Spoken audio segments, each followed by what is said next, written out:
অনেক পরিবারে প্রচুর অশান্তি রয়েছে, দূরত্ব রয়েছে, দাঁড় সম্পর্ক রয়েছে স্বামী স্ত্রী, সেটা থেকে দুজনই রেহাই পেতে চাই, কিন্তু দুজনের একজনই পদক্ষেপ নিচ্ছি না। কিন্তু দুজনই যদি আজকের এই 5টি পদক্ষেপ গ্রহণ করেন তাহলে সংসারে শান্তি অনিবার্য। চলেন শুরু করা যাক। 1 নম্বর যে কাজটি করতে হবে, দুজনে খোলামেলা আলোচনা করতে হবে। আমরা কি চাই, কেন এটা হচ্ছে, এটা না হওয়ার কোনো পথ আছে কিনা, হলেও এটা সমাধান কি, একেবারে উন্মুক্ত আলোচনা করতে হবে। দুজন পাহাড় সমান, হিমালয় পর্বতের সমান অভিমান, কষ্ট এবং আক্ষেপ জমিয়ে রাখলে দুজনই আলোচনা করলেন না, দুজনই তো শেষ হয়ে গেলেন। তাহলে আজই দুজন কথা বলা শুরু করেন। কিন্তু ভাবছেন ও করুক, ওর দোষ, আমার তো দোষ না। এই করতে করতে আপনার জীবনটা শেষ হয়ে যাবে। কেন রে ভাই, এখনই শুরু করেন আলোচনা। ব্যাস, একে অপরকে সম্মান করা, এই জিনিসটা যেদিন থেকে উঠে যায় সেদিন থেকে ওই পরিবারে অশান্তি বিরাজ করে। দেখেন, দুজন মানুষ যখন দুজনকে ভালোবাসতো বা প্রেম করত, তখন কিন্তু সম্মানের কোনো ঘাটতি ছিল না। একজন ধমক দিলে আরেকজন শান্ত করত, একজন ঠিক টাইমে ঠিক কাজ না করলে আরেকজন নিরিবিলি তাকে বুঝিয়ে ঠিক করত।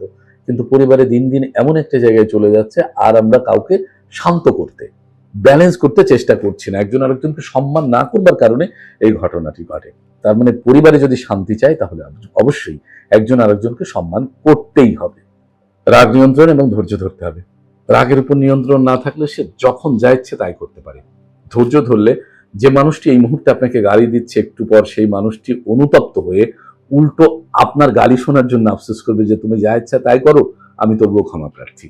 অতএব শুধু ধৈর্য ধরাটা দরকার। সময় সবচেয়ে উত্তম সিদ্ধান্ত দেয়। অতএব সময়ের জন্য একটু অপেক্ষা করতে হয়। হুটহাট করে মাথা গরম করে লাভ নেই। পরিবার মাথা গরমের জায়গা না, সংসার মাথা গরমের জায়গা না। একসাথে সময় কাটানো।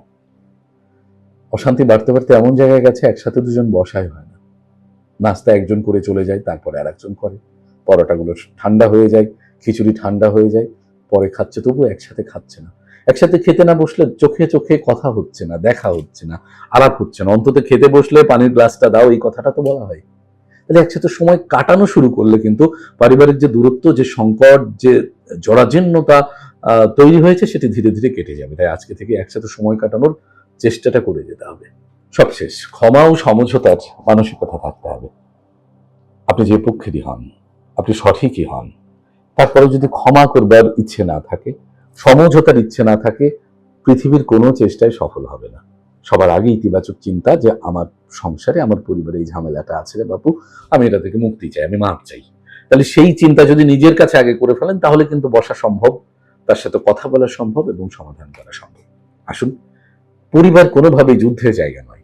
আপনি পেশি শক্তি দিয়ে, অর্থের শক্তি দিয়ে সেখানে দাপট দেখিয়ে কেউ পুরুষত্ব দেখাবে বা নারী বলবে আমি তোমার চেয়ে শিক্ষিত, আমি তোমার চেয়ে ভালো ফ্যামিলির, এগুলো দিয়ে সংসার হয় না। সংসার স্যাক্রিফাইসের জায়গা। ত্যাগ করতে হবে, তাহলে সংসার সুখী হয়। এবং কোনোভাবেই সংসার এক পক্ষের জন্য সুখী হয় না, দুই পক্ষকেই এগিয়ে আসতে হবে।